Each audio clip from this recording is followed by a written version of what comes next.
గతంలో ఎప్పుడన్నా captive mine ఉందా? విశాఖ ఉక్కుకి క్యాప్టివ్ మైన్ ఎప్పుడన్నా ఉందా? ఈ రోజు కూడా ఇక్కడికి వస్తున్న ఉక్కు ఫ్యాక్టరీలు అన్నిటి కూడా స్లర్రీ పైప్ లైన్ ద్వారా రా మెటీరియల్ ఎన్ఎండిసి టైప్తో వస్తున్నాయి. మార్కెట్ ప్రైస్ ఇది ప్రైవేట్ సెక్టర్ కానీ ఎవరికైనా కానీ మార్కెట్ ప్రైస్. ఈరోజు మేము కారులో వస్తుంటే ఒక ప్రతిపాదన వచ్చింది, స్లరీ పైప్ లైన్ నుంచి విశాఖ ఉక్కు కూడా ఇవ్వాలి. కానీ దాని గురించి ఏనాడు ఏ కార్మిక సంఘ నాయకుడు మాట్లాడరు. కార్మికులు మాట్లాడుతున్నారు. నన్ను అడిగారు కార్మికులు, అన్న మీరు దీన్ని కూడా స్లరీ పైప్ లైన్ వేస్తే బాగుంటుందని నన్ను అడిగింది ఒక పని చేస్తున్న కార్మికుడు. తప్పనిసరిగా చేద్దాం, 100% చేయాలి. దానికి ఎక్కువ మనకి రైల్వే సైడింగ్ అన్నీ కూడా ప్రాబ్లం లేదు. మనకి స్లరీ పైప్ లైన్ కూడా తీసుకొచ్చే బాధ్యత ప్రభుత్వం తీసుకుంటుంది. ఇది మీరు చూడండి, ఇదే స్టీల్ ప్లాంట్ లాభాల్లోకి వెళ్ళింది, అద్భుతంగా చేసింది. సుమారుగా 10,000 కోట్ల ఎఫ్డీ ఉండేది ఒక దశలో. తర్వాత కాంగ్రెస్ వాళ్ళు వచ్చారు. ఇదే ఇప్పుడున్న కార్మిక సంఘ నాయకులు కొంతమంది కాంగ్రెస్ వాళ్ళు ఉన్నారు. వాళ్ళు అడుగుతున్నా, మీరు డబ్బులు తీసుకెళ్లి వేరే రాష్ట్రాలకు ఖర్చు పెట్టారు, రాయ్ బరేలి అక్కడ ప్లాంట్ పెట్టుకోవాలి, అక్కడ పెట్టదు అన్నట్లు మీరు డబ్బులు పెట్టచ్చు కదా స్వామి. విశాఖకు డబ్బులు తీసుకెళ్లి పెట్టారు. తర్వాత జరిగిన పరిణామాలు మీకు తెలుసు, నష్టాల్లో కూరుకుపోయింది. 15,000 కోట్లు, ₹1 ₹2 కాదు. ఇది కేవలం కార్మికుల డబ్బులే కాదు, అందరి డబ్బులు. భారతీయులు అందరూ వాళ్ళు పన్ను కడితే కదా ఇది తీసుకొచ్చి పెట్టాము. భారతదేశంలో ఏ రాష్ట్రంలో ఇట్లా ప్రైవేటీకరణ జరగకుండా ఆపిన స్టీల్ ప్లాంట్ ఒకటి కూడా లేదు. అలాంటిది విశాఖ ఉక్కు కేవలం 1 and only ఎన్డీఏ ప్రభుత్వం ఆపింది. ఎందుకంటే మనకి ఎమోషన్ అటాచ్, మనం కాపాడుకున్నాం. కార్మికులు చూసుకునే బాధ్యత నాది. ఈరోజు కార్మిక సంఘాల నాయకులు ఎంత బాధ చేసినట్టు వాళ్ళు మాట్లాడే విధానం చూస్తే, డబ్బులు ఇచ్చేయండి, డబ్బులు ఇచ్చేయండి అంటే డబ్బులు ఇచ్చి చేతులు దులుపుకుని వెళ్ళిపోమంటారు మమ్మల్ని. అదా మా బాధ్యత.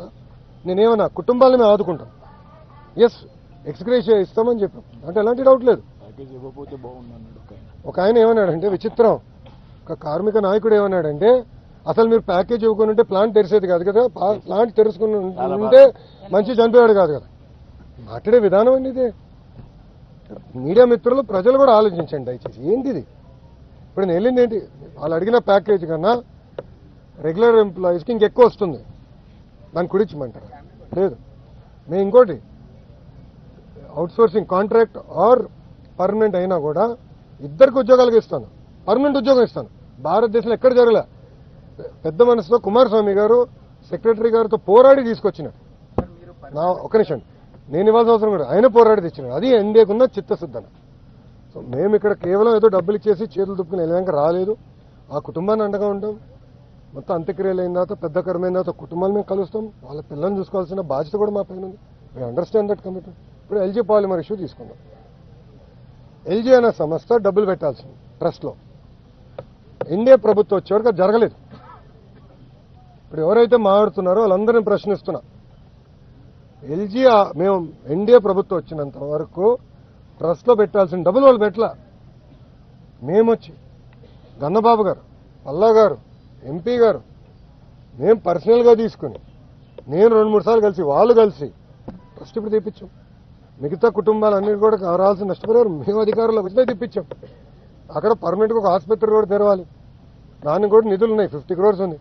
ట్రస్టీస్ ఒక టైం తీసుకుంటే నేను ఎంపీ గారు కూడా చెప్పాను, మీరు కూడా మాట్లాడండి, హెచ్ఎం గారు కూడా మాట్లాడతారు, అవసరం నేను కూడా ఇన్వాల్వ్ అవుతాను. తప్పనిసరిగా హాస్పిటల్ కూడా తెస్తాను. సో కేవలం ఏదో డబ్బులు ఇచ్చేయండి ఇచ్చారు, తర్వాత మర్చిపోయారు.